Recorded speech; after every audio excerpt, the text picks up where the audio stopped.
Hi, my name is Friday. This is my first DIY video, so if you like what you see, make sure to hit that subscribe button. Let's start crafting.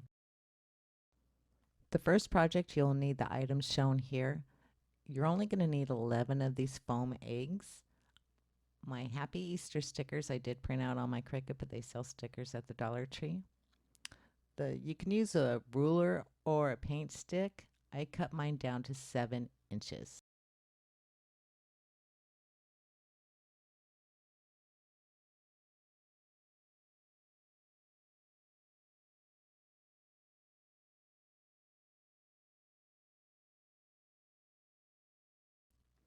You want to take 11 of these eggs and take the ribbon out and put toothpicks in them and then put them in your little drying station, which is what I'm using the foam block for.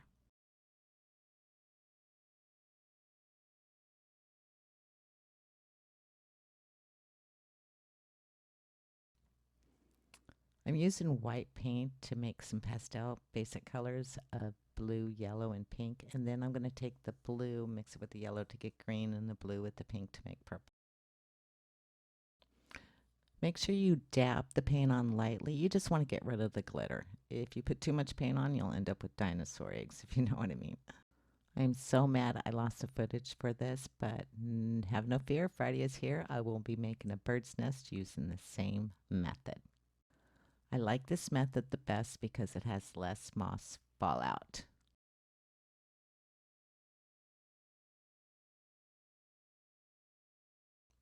Arrange the color eggs to your liking. You're going to use 5 on top and 6 on the bottom, and adhere your stickers to them.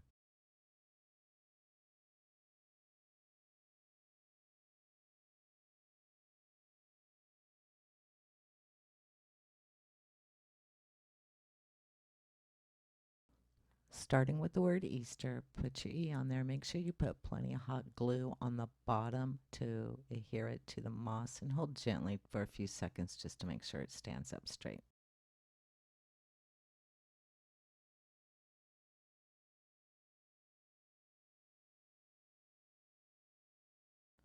Determine the next placement of your letters because you want the letters on top to wedge in between the E and the A to start with.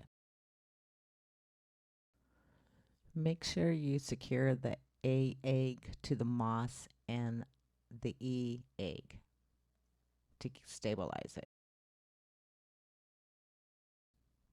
Repeat this process for all the bottom eggs.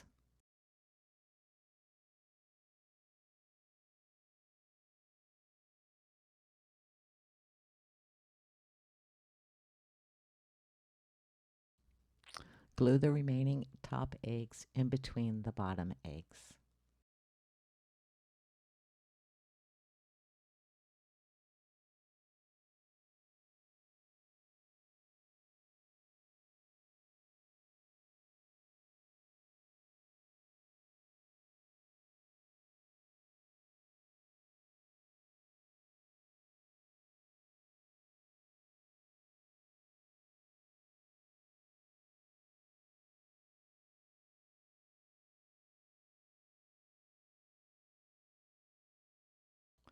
This turned out so cute, especially with my Easter Bunny salt shakers next to it.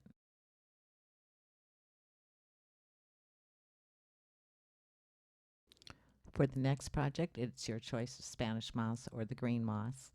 I chose the Spanish moss. I'm using the small white bowl as the like a frame for my nest. This will be the inside of my nest. It's your choice if you want to use glue or Mod Podge. If you use Mod Podge, make sure you get the matte finish. The ratio of glue to water is 1 to 4, 1 part glue, 4 parts water. If you want Mod Podge, it's 50-50, so using glue is a better bang for your buck. If you're using Spanish moss, use hot water and just saturate it very well. And face it, this is going to get messy. You will have to use your hands, so put the spoon down.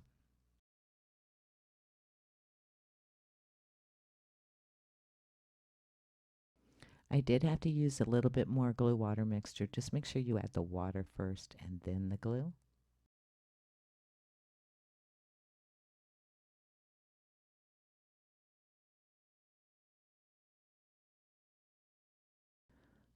Make sure the moss is completely saturated before adhering it to the bowl. Wring out any extra water, which I forgot to do this first time around. Smash, smash, smash. You want to try to get this as tight as possible. Before adding the second layer of moss, we're going to put some jute around it, just so the moss has something to adhere to.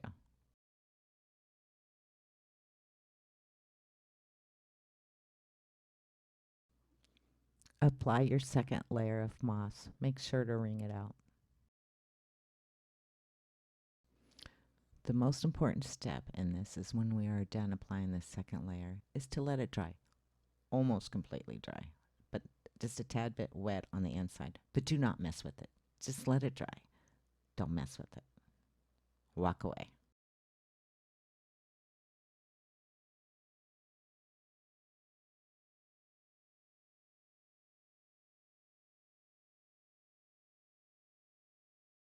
I'm putting this little cardboard disc because I want my nest to lay flat.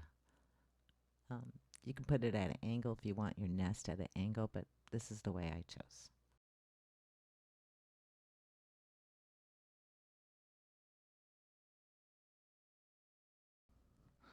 Let your nest dry all the way on the outside, but on the inside where the bowl is, I want to be able to take my bowl without ripping the moss off. So it's a little damp on the outside of the bowl. Just be very gentle. It will stick to the parchment paper a tad bit.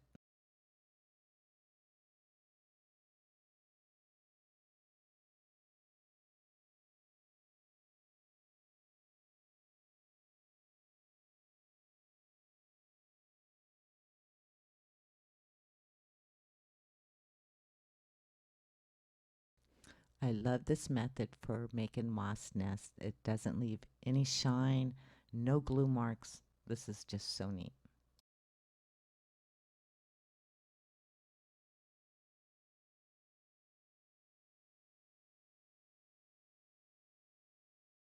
Because it is still moist on the inside, I'm going to throw it in my glass bowl because I don't want the excess water to weigh down my nest and ruin it.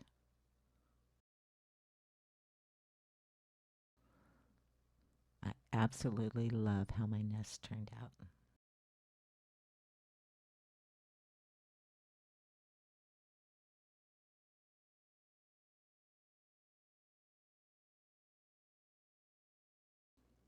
To make our eggs, we're going to need some plastic eggs, some cornstarch, paint of your choice, a mixing cup, and spray paint that adheres to plastic.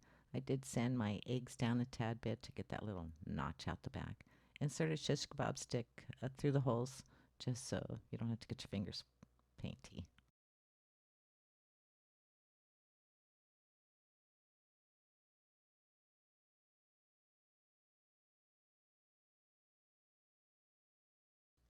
Do not use the metallic paint. The metallic paint does sink.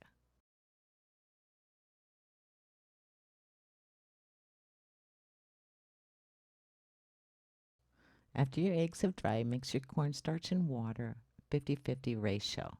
This will help the acrylic paint float on top. You can also do this with nail polish, but I like my wine glass. Actually, it's a water goblet.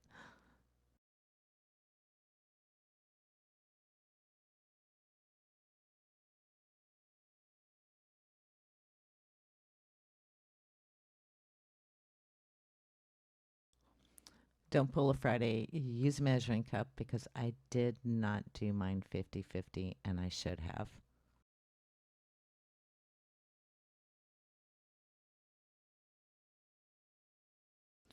Make sure you use a container where your egg can be completely submerged. I'm showing you how my shish kebab stick is sticking out so I can rest the stick against the glass to help drain the water.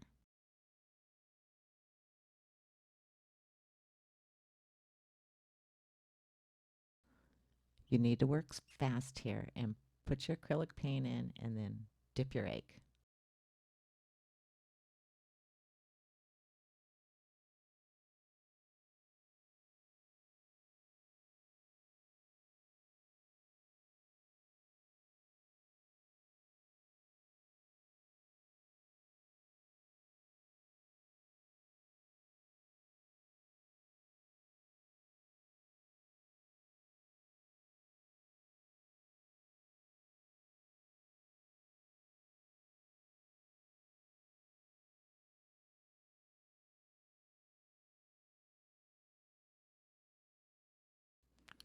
The video image does not show how beautiful this egg really is.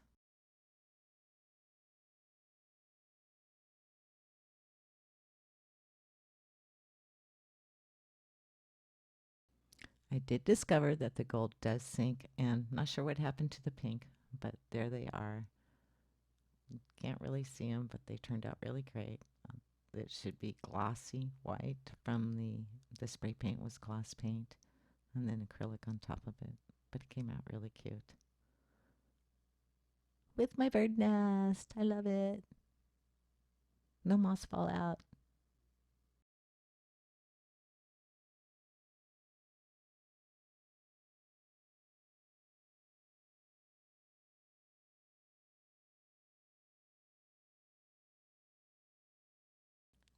The next project, you want some Dollar Tree books and paint of your choice, and painter's tape, masking tape, or washi tape is the best.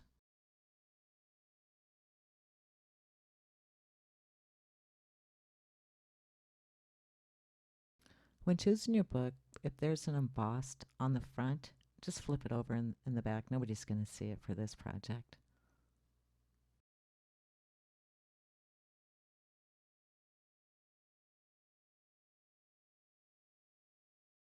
To protect the original book cover, use masking tape, painter's tape, or washi tape. Make sure you tape up the spine. Before painting this book, you want to make sure the pages are compressed. A book press is really nice, but if you don't have one, just find a heavy object.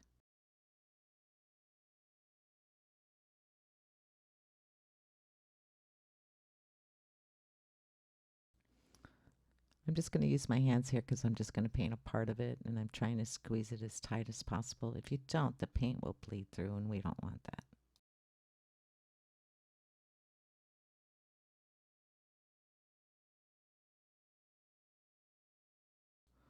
If you're an artist, this is really cool after you paint it, just to like paint some flowers or hearts or whatever. I wish I was an artist.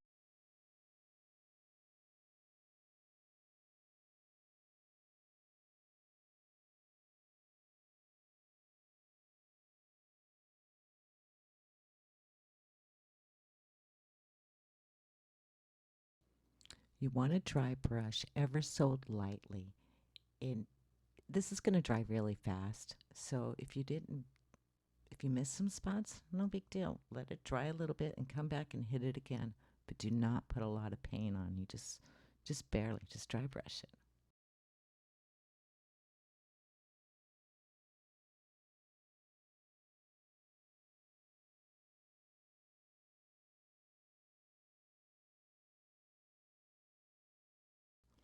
After about 30 minutes, it's time to take the tape off. I did flip through my pages just to make sure nothing got stuck together and to make sure I didn't have any bleed through.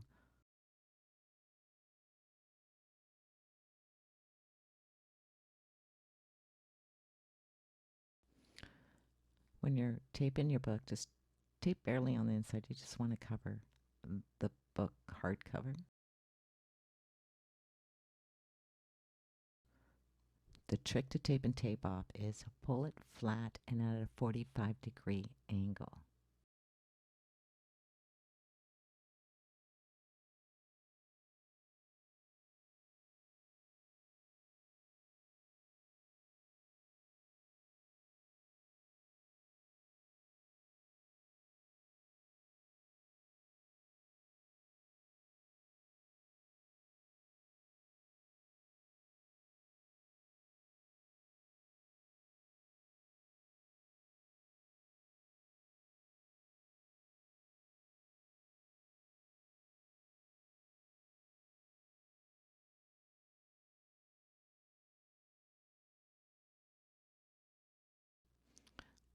Place your cover back on the book. I did invert mine and printed out this cute little rabbit and some washi tape decoration.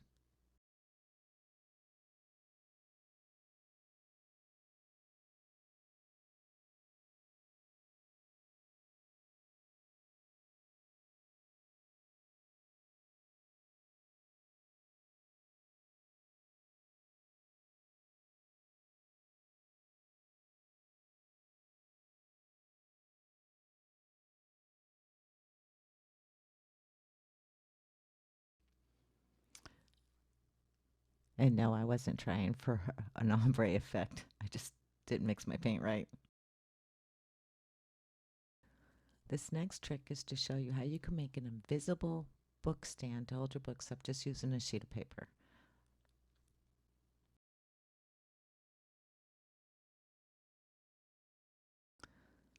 Take a piece of paper and fold it the short edge, unfold it, and then fold it the long edge and unfold it again.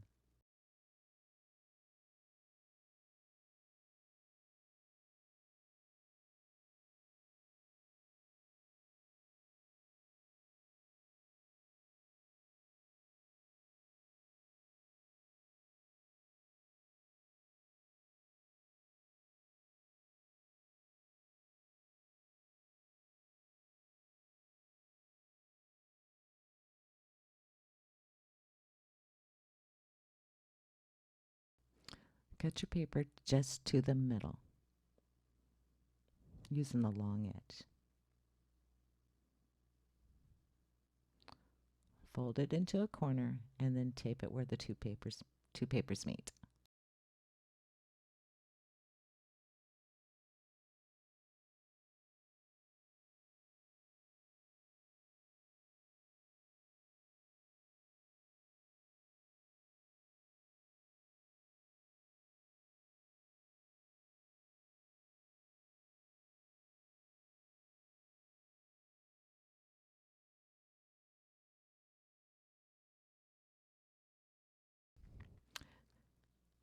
Take one of the edges of the paper and place it in the middle of the book.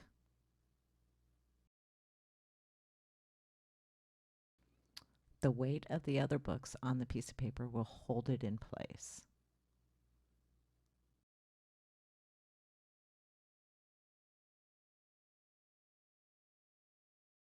I did make 2 of these to show you how strong this really is.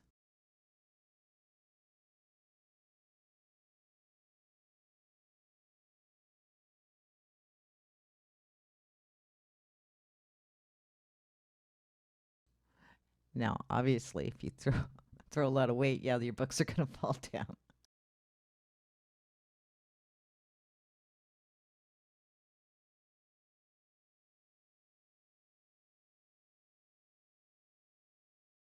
Here are my finished projects. I hope you enjoyed what you watched, and stay tuned for next week because I have an unbelievable DIY and absolutely Friday fabulous DIY. Stay tuned.